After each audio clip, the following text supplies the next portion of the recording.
guys peeps, it's me Denise, and for today's video, come with me here in Boracay. And finally, the day I've been waiting for has come. This is actually one of my dream destinations dito sa Philippines, and syempre more to go. My friends and I booked a flight sa Boracay a month before, and sa AirAsia kami nag-book. Kasi itong AirAsia, diba, known talaga ito for being affordable, lalo na kapag naka-sale sila.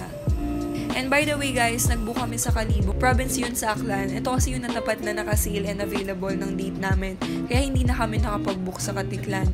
Pero syempre better if sa Katiklan na kayo mag-book para mas malapit na yun sa Boracay. Place the mask over your nose on the waistband and pull it tight.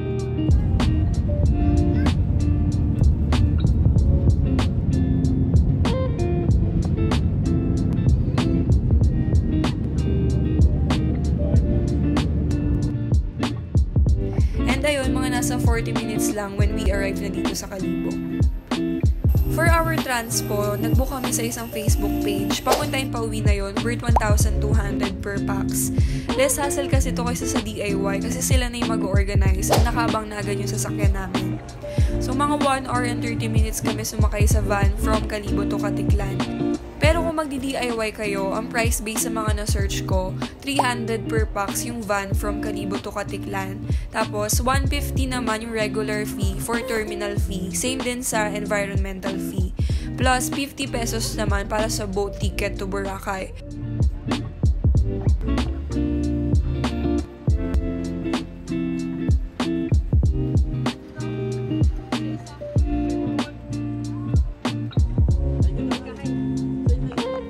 So itong pag-i-stayan namin is a transient house na nabook namin sa Airbnb for 4 days and 3 nights. So hindi na kami nag-book sa hotel kasi better talaga kapag house na lang siya para pwede kami magluto, ganon. Accommodating talaga yung mga staffs and very cozy and organized talaga dito. Tapos meron siyang 2 rooms na good for 6 to 8 packs.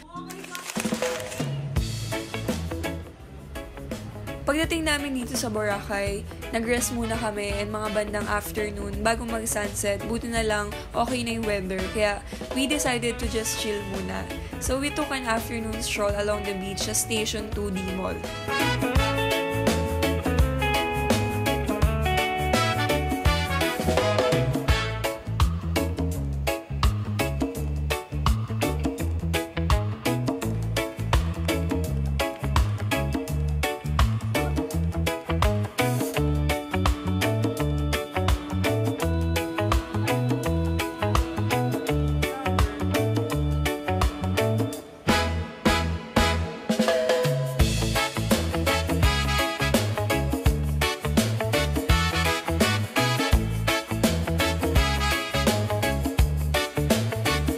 Super relaxing talaga yung vibes dito. And after that, we stopped by sa Dear Happy for dessert. Ang dami nilang choices dito sa menu, pero we decided na bilhin yung bestseller nila. Ang price nito is 340 pesos and super recommended talaga ito para sa mga katulad ko na fruit lovers. 11 out of 10. Kasi? Ikaw? Para sa aming mga fruit lover, 100 over 10 ito. Kasi meron na siyang mango, may pineapple, may buko, and may ice cream. Ang bilis yung matunaw talaga kasi yung mainit. Ngayon, sa Boracay. Then, after the sunset and for our dinner, we went out again for a night stroll. The best talaga ang Station 2 kapag gusto nyo ng lively nightlife kasi mas marami ring tao dito. And those who want easy access to food, parties, and activities, dito nyo yung makikita.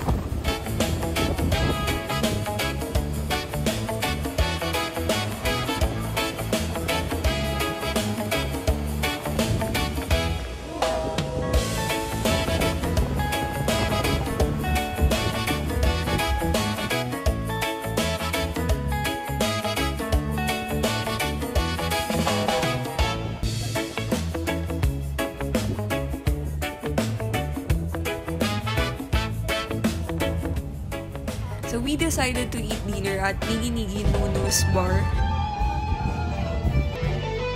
The vibe there was so chill, may live band, cozy lighting, and pansin ko lang, puro afam yun nandito. And recommended ito if you want to chill with your friends. Meron silang drinks dito and snacks, and pwede rin makikanta here, kaya nakikanta ako sa band on stage.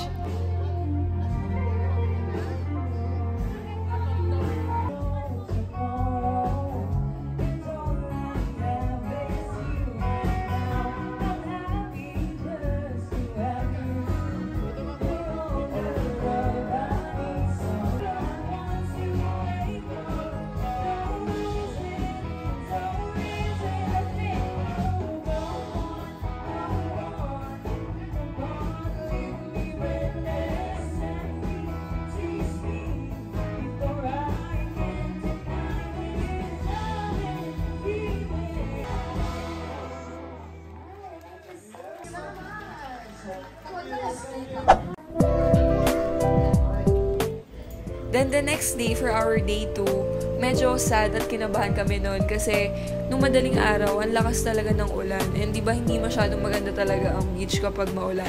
Hi guys! So ngayon nandito tayo sa Station 1 here sa Boracay. Hindi siya masyadong maaraw pero buti hindi na umuulan. Ayan. Wala masyadong tao dito sa Station 1.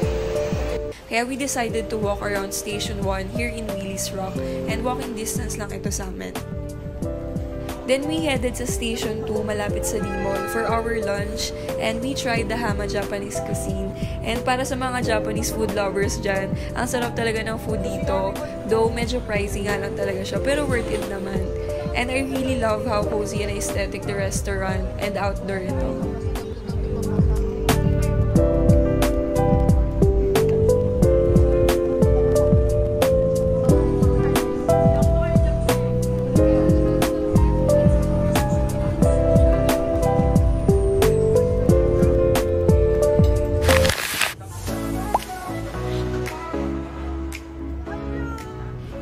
Then after lunch, kapag kasi nandito ka sa Station 2, marami talagang lalapit sa'yo para mag-offer ng mga activities. So merong lumapit sa amin and we decided to try itong trending palagi sa Boracay na yacht party.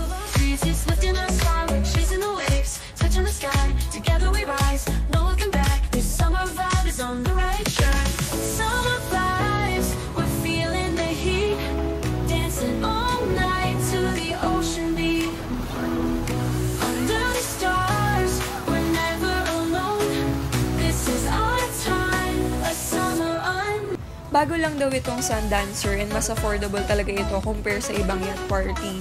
Kasi usually yung mga price nito is 3,000 above. Pero ito, 1,500 lang per person. And grabe guys, sobrang sulit talaga nito. It included unlimited drinks, snacks, and fruits. Tapos, 3 to 6 p.m. ito. Kaya sa start namin, inikot muna namin yung mga island here sa Boracay. Kaya parang nag-island hopping na rin kami.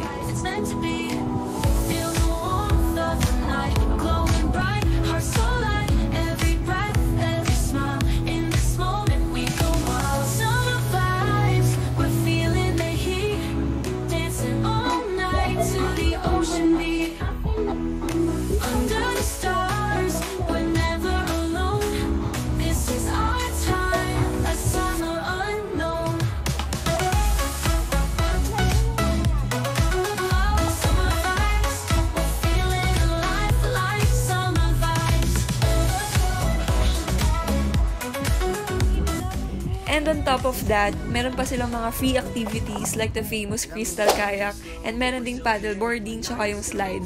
And dito talaga ako sobrang na-excite kasi meron mga separate bayad to sa mga ibang nag-offer pero dito kasama na to dun sa yacht party. And ang maganda pa dito, meron na silang complete set with life vest and goggles na para sa mga hindi marunong mag-swimming.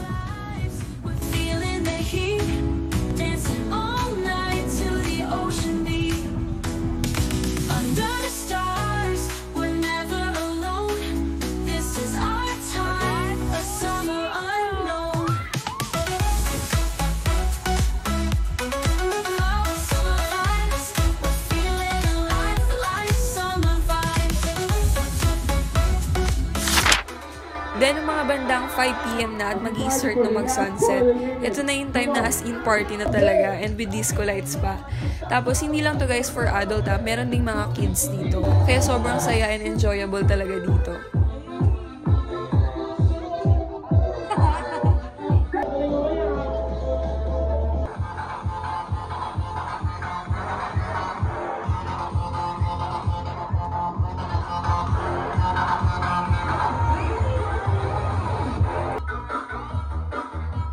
Guys, for those who have photos and video, kindly tag us in our social media page, Sandancer Boracay po.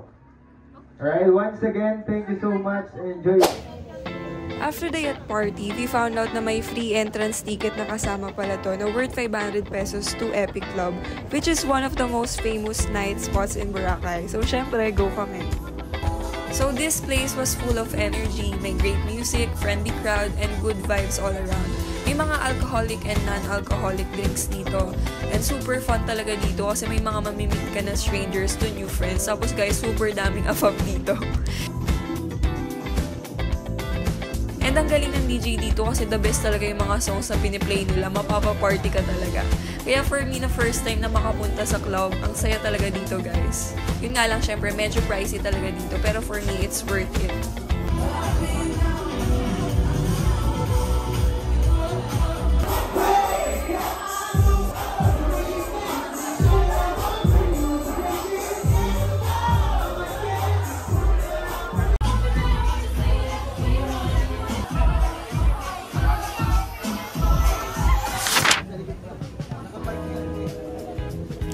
So, for our day 3, ayan, syempre mas ma-enjoy natin yung Boracay kapag nag-try tayo ng mga activities. So, we decided to try yung scuba diving. Ang price nito na nakuha namin ay 1,400 pesos. While yung other friends ko naman, ang trinay naman nila ay yung parasailing.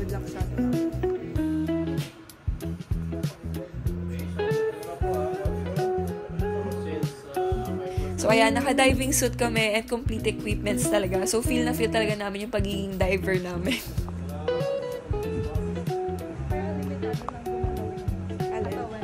Bakit? Oh, diving.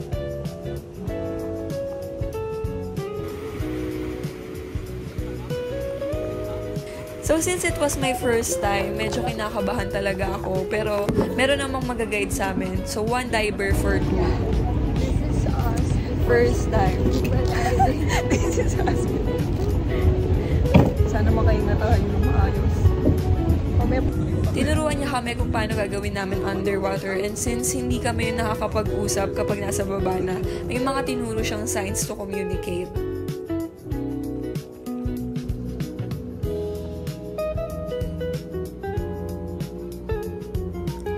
And nakakakaba guys kasi nung mag-i-start na kami, akala ko tatalon kami. Yun pala, kailangan namin mag-backflip pagbaba dun sa dagat.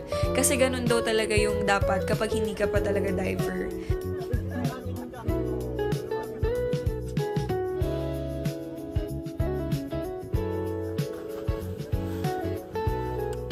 And okay naman siya. Akala ko talaga tatama ako sa kung saan. Buti hindi naman. And itong nabili naming package, guys, meron na siyang kasamang magtitake sa amin ng videos and pictures underwater. So, hindi na kami mamaproblema sa pagtitake ng videos.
namin dito sa Boracay.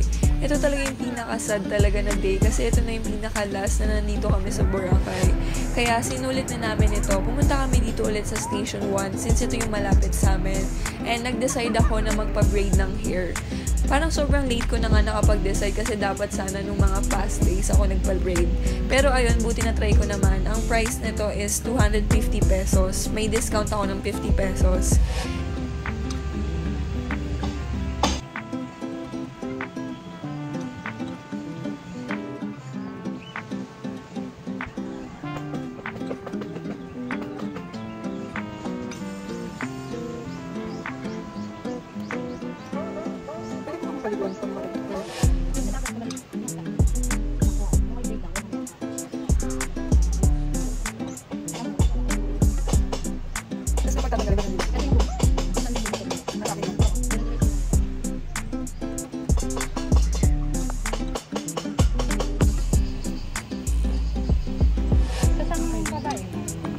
Pumunta rin ako sa D-Mall, sa Station 2 para bumili naman ng mga pasalubong. And dumaan ako dun sa Real Coffee para bumili ng famous na calamansi muffins. And after that, dumaan din ako sa mga ibang bilihan ng pasalubong. And ayun, ang sad lang kasi ito na yung last day namin.